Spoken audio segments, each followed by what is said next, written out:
Hello dear students, आज हम पढ़ेंगे क्लास 12 का लेक्चर नंबर 7 गाज़िज़ला।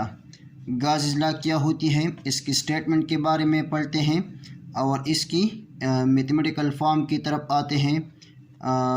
तो आज हम पढ़ते हैं गाज़िज़ला। गाज़िज़ला क्या होती है इसके बारे में आज हम पढ़ेंगे। तो गाज़िज़ला का स्टेटमेंट जो है ये होती है कि net flux through a closed surface is equal to the total charge enclosed by the closed surface divided by the permittivity of the free space। यानी एप्सिलॉन नॉट जो है ये रिप्रेजेंट करता है permittivity of the free space को। So net flux through a closed surface is equal to the total charge enclosed by the closed surface divided by the permittivity of the free space.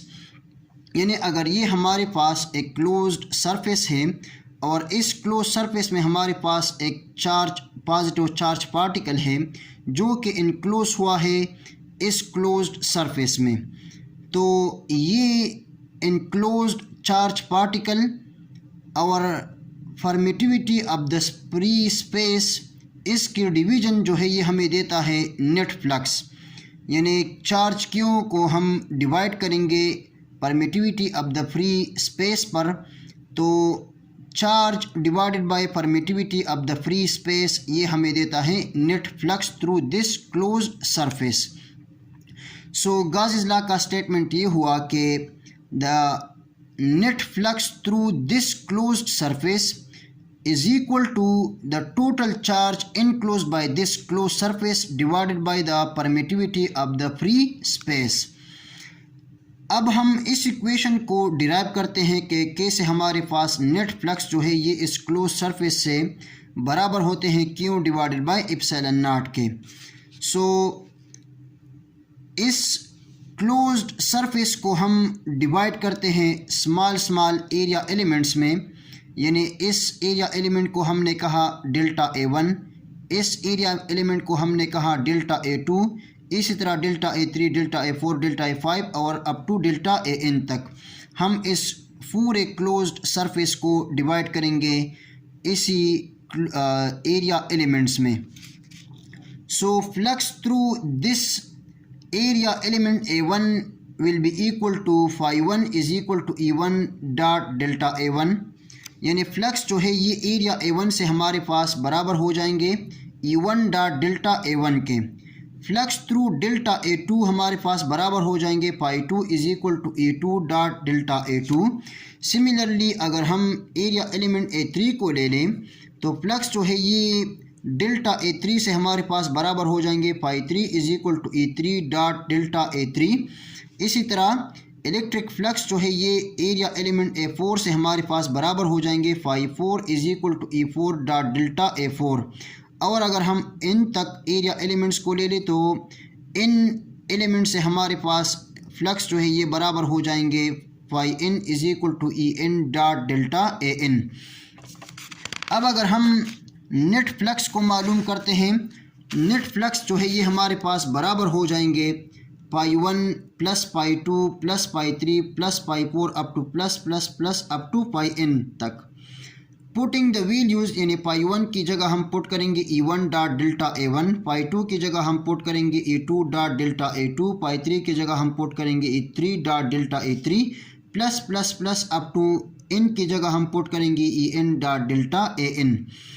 चूँकि dot जो है ये हम convert करते हैं cos theta में, तो नेट फ्लक्स जो है ये हमारे पास बराबर हो जाएंगे E1 delta A1 cos theta 1 plus E2 delta A2 cos theta 2 plus E3 delta A3 cos theta 3 up to plus En delta An cos theta n। चूँकि हर एक पॉइंट पर, हर एक एरिया एलिमेंट पर अगर हम देखें तो एरिया और इलेक्ट्रिक फील्ड का डायरेक्शन जो है ये सेम है। इस एरिया एलिमेंट पर भी एरिया और इलेक्ट्रिक फील्ड का डायरेक्शन सेम है। इसी तरह सारे एरिया एलिमेंट्स पर एरिया और इलेक्ट्रिक फील्ड का जो डायरेक्शन है ये सेम होगा। तो हम कहते हैं कि इलेक्ट्रिक फील्ड और एरिया जो है ये एक दूसरे के पैरेलल हैं। So electric field is parallel to A at each and every point, so theta is equal to 0 degree. So electric field और एरिया वेक्टर के दरमियान एंगल जो है ये 0 डिग्री हो जाएगा। चूँकि इलेक्ट्रिक फील्ड और एरिया एक दूसरे के पैरेलल है तो थीटा जो है ये 0 डिग्री हो जाएगा। नेट फ्लक्स हमारे पास बराबर हो जाएगा E1 डेल्टा A1 का 0 डिग्री, थीटा की जगह हमने 0 डिग्री पुट कर दी, प्लस E2 डेल्टा A2 का 0 degree, plus E3 delta A3 का 0 degree, up to En delta AN का 0 डिग्री। चूँकि का 0 जो है ये हमारे पास 1 के बराबर होती है, का 0 1 के बराबर होती है, तो नेट फ्लक्स हमारे पास बराबर हो जाएंगे E1 डेल्टा A1 और काज 0 की जगह हम पुट कर देंगे 1 को, प्लस E2 डेल्टा A2 का 0 1 के बराबर है, प्लस E3 डेल्टा A3 का 0 1 के बराबर है, plus up to En delta AN और का 0 की जगह हम पुट कर देंगे 1 को। 1 इस E1 डेल्टा A1 के साथ मल्टीप्लाई हो के E1 डेल्टा A1 हो जाएगा, 1 E2 डेल्टा A2 के साथ मल्टीप्लाई हो के E2 डेल्टा A2 हो जाएगा, इसी तरह E3 डेल्टा A3 और up to En delta AN तक, यानी 1 En डेल्टा AN के साथ मल्टीप्लाई हो के En डेल्टा AN हो जाएगा। चूँकि इलेक्ट्रिक फील्ड जो है ये इस सरफेस पर यूनिफॉर्म है, चूँकि इलेक्ट्रिक फील्ड जो है ये इस एरिया एलिमेंट A1 पर, A2 पर, A3 पर, सारे एलिमेंट्स पर हमारे पास इलेक्ट्रिक फील्ड जो है ये यूनिफॉर्म है, यानी इलेक्ट्रिक फील्ड E1 जो है ये E2 के बराबर है, ये E3 के, E4 के, तो जनरली हम कह सकते हैं कि इलेक्ट्रिक फील्ड जो है ये E के बराबर है।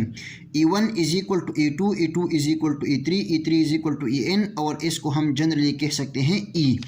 और इलेक्ट्रिक फील्ड की वैल्यू हमारे पास बराबर होती है k q divided by r square, के जो है ये 1/4 पाई एप्सिलॉन नॉट के बराबर होती है, तो इलेक्ट्रिक फील्ड की वैल्यू हमारे पास बराबर हो जाएगी 1/4 pi epsilon naught q divided by r square.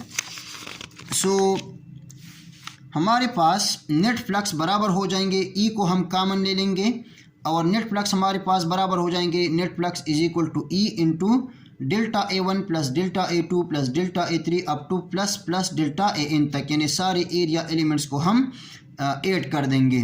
Net flux हमारे पास बराबर हो जाएंगे, इलेक्ट्रिक फील्ड हमारे पास बराबर है 1/4 pi epsilon naught q divided by r square, और ये सारे एलिमेंट्स को अगर हम ऐड कर दें तो ये हमें देता है area of the sphere. Area of the sphere हमारे पास बराबर होती है 4 पाई आर स्क्वायर के, तो 4 पाई जो है ये डिवीजन में 4 पाई के साथ कैंसिल हो जाएगा और आर स्क्वायर के साथ कैंसिल हो जाएगा। नेट फ्लक्स हमारे पास बराबर हो जाएगा q divided by epsilon naught के। सो नेट फ्लक्स जो है ये क्लोज सरफेस से हमारे पास बराबर होते हैं net charge enclose by the close surface divided by the permittivity of the free space, जो कि हमारा रिक्वायर्ड था। So thank you very much and all the very best of luck.